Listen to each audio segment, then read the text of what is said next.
အားလုံးပဲမင်္ဂလာပါ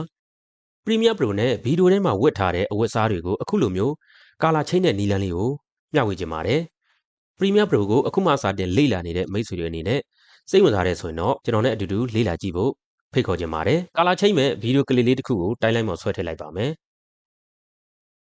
ကျွန်တော်တော့ဒီဗီဒီယိုထဲမှာဝတ်ထားတဲ့အဝတ်အစားကိုကာလာချိန်းမှာဖြစ်ပါတယ်ကာလာချိန်းဖို့အတွက် Lumetri Color Panel ကိုဖွင့်ပြရမှာဖြစ်ပါတယ် Window ထဲကိုသွားမယ်Lumetri Color ကိုတစ်ချက်နှိပ်လိုက်မယ်ဒါဆိုရင်တော့ Color Panel ပွင့်လာပါပြီကျွန်တော်တို့အဓိကအသုံးပြုမှာတော့ဒီမှာရှိနေတဲ့ Scenery ကိုအသုံးပြုမှာဖြစ်ပါတယ်ဗီဒီယိုကလစ်ပေါ်မှာတစ်ချက်နှိပ်လိုက်မယ်ပြီးတော့ Scenery ကိုတစ်ချက်နှိပ်လိုက်ပါမယ်ဒါဆိုရင်တော့ဒီအောက်မှာ Color Key ပွင့်လာပြီပေါ့နော်ဒီအပေါ်ဆုံးမှာရှိနေတဲ့စုပ်တံလေး၃ခုတည်းကအပေါင်းပုံလေးနဲ့ဒီအလဲကစုပ်တံလေးကိုတစ်ချက်ယူလိုက်မယ်ပြီးတော့ကျွန်တော်တို့အယောင်ပြောင်းခြင်းနဲ့အဝတ်စားပေါ်မှာကိုတစ်ချက်နှိပ်ပေးလိုက်မယ်ဒါဆိုရင်ဒီအပေါ်ဆုံး H လိုင်းရကြတော့ကျွန်တော်တို့အခုလက်ရှိအယောင်ဖြစ်ပါတယ်သူကကြတော့ဒီတိုင်းကျွန်တော်တို့ထားလို့ရတယ်ပြီးရင်ဒီ S နေရာမှာကိုကျွန်တော်ဆွဲပြီးတော့ဆန့်ကြည့်လိုက်မယ်ဆွဲမဆန့်ခင်ကျွန်တော်ဒီအောက်မှာရှိတဲ့ color gray နေရာကိုအမှန်ကြီးလေးပေးလိုက်ပါပြီးတော့သူ့ကိုကျွန်တော်ဆွဲပြီးဆန့်ကြည့်လိုက်မယ်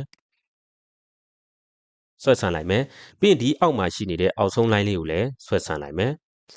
ဒါဆိုရင်သူကဒီအင်ကြီးလေးကြီးဖြစ်နေပြီပေါ့နော်အင်ကြီးလေးကြီးဖြစ်နေပြီကျွန်တော်တို့လိုက်ပြီးချိန်ရမယ့်နေရာလေးတွေဆိုရင်လည်းဥပမာကျွန်တော်ဒီမှာဆိုရင်ဒီအယောင်လေးကိုကျွန်တော်နည်းနည်းလေးလိုက်ပြီးချိန်ကြည့်လိုက်မယ်โอเคနည်းနည်းလေးဆွဲဆန့်ကြည့်လိုက်မယ်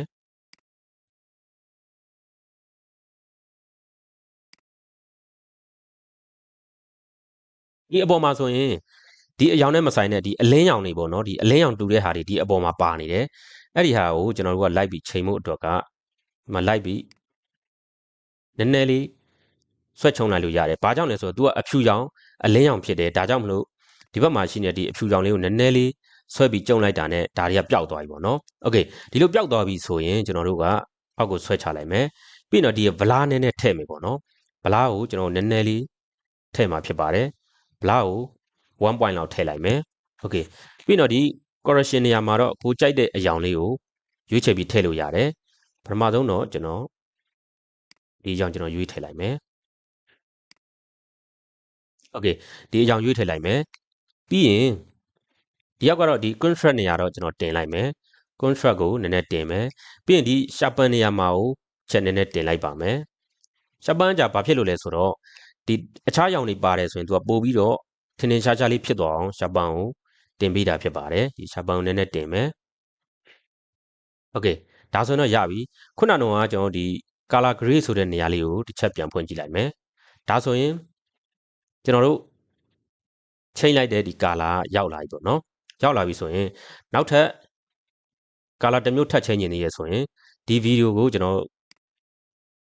ကိုလိုချင်တဲ့နေရာလေးတွေဖြတ်ပြီးတော့ color ထပ်ချိန်လို့ရတယ်သူ့ကိုကျွန်တော်အရင်ဆုံး play ကြည့်လိုက်မယ်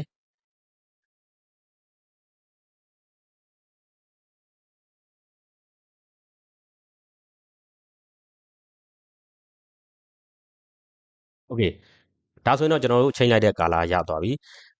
စားရောင်တွေထပ်ပြီးချိန်မှုအတွက်ကိုကျွန်တော်ဒီဗီဒီယိုကိုကျွန်တော်ဖြတ်လိုက်မယ်ကိုလိုချင်တဲ့လောက်လိုက်ဖြတ်လိုက်မယ် control K နဲ့ဖြတ်မယ်ပြီးရင် control K နဲ့လိုက်ဖြတ်မယ်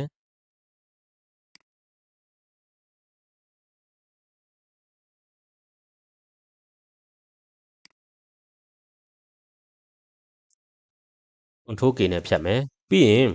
ကျွန်တော်တို့လိုချင်တဲ့ color ကိုထပ်ပြီးချိန်လို့ရပါတယ်ဥပမာဒီ color ချိန်မယ်ပြီးရင်သူ့ကိုလည်းကျွန်တော်တို့ကဒီ sharpen ကိုနည်းနည်းတင်ပေးမယ်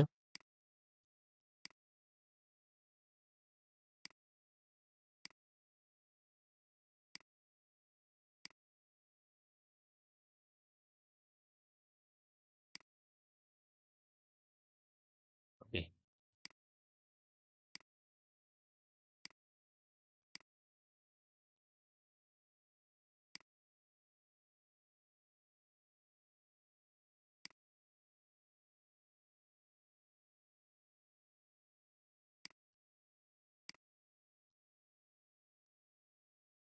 ဒါဆိုရင်တော့အဆင်ပြေသွားပြီအားလုံးကျွန်တော်တို့အစနဲ့ play ကြည့်လိုက်မယ်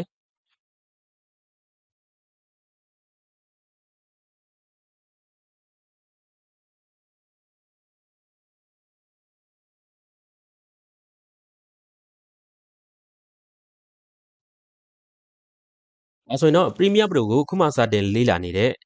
မိတ်ဆွေတွေအနေနဲ့အဆင်ပြေလိမ့်မယ်လို့မျှော်လင့်ပါတယ်အားလုံးလည်းအဆင်ပြေကြပါစေခင်ဗျာနောက်ထပ်ဗီဒီယိုကြမှာပြန်ဆောင်ကြပါမယ်ခင်ဗျာအားလုံးကိုကျေးဇူးအများကြီးတင်ပါတယ်